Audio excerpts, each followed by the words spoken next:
What's up, biotech people? Jackson Bartlett back at it again with another book review. In here in the booth with my boys George Blue and Jack Simonson. Today we're going to talk about the book A Brave New World. Real complex book we got here today. We're going to break down the themes a bit. George, want to take it away for us, buddy? Yeah, so our theme, we came up with a theme about individuality. It's individuality and diversity is essential for a well-functioning society and happiness for the individual. Jack has a good example here from the book.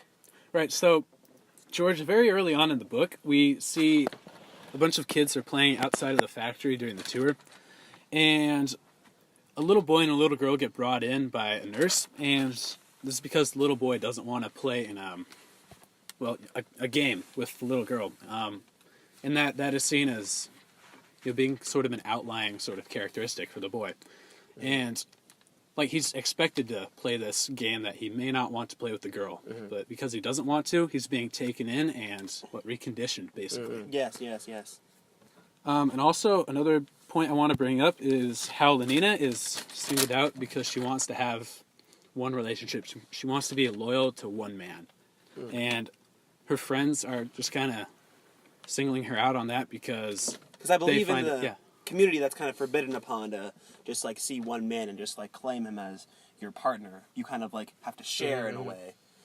Yeah, it just totally destroys the individuality of the person, and it just it's forcing the idea that everyone has to be the same, and there's just no uniqueness or individuality in that.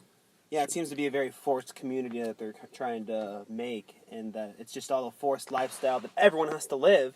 And I just completely agree. Yeah, in my opinion, I feel that the point that Aldous Huxley was trying to get across was that when it comes to individuality, a community cannot deprive that from you.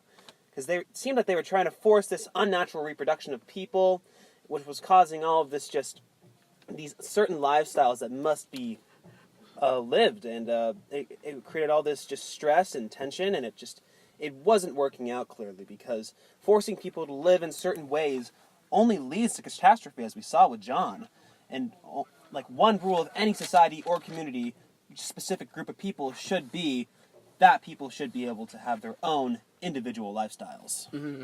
Yeah, at the end of the book, I really saw this theme mesh well with society and tie back into today's problems and issues. An example of this is when John and Mustafa Mond are arguing at the end of Brave New World, and Mustafa argues that there shouldn't be any objections to happiness in society, but John argues that the caste system and artificial happiness like Soma is not the way to live. Individuality and the hardships of life are a part of society and life, and it's what makes everyone unique and helps us function as a diverse society. Yeah, and everyone experiences their own struggles, and they have to go about that in their own ways to solve them. Yes.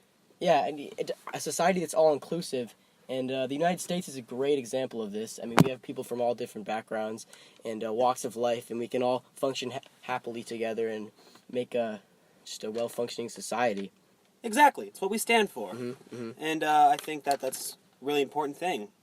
Well, for some reason, that's all the time we're going to have for today. I'd like to thank our sponsors, I'm kidding. Yeah, we're done from there. Yeah. But anyways, thanks for tuning in, and we'll see you next time when we talk about the Hunger Games.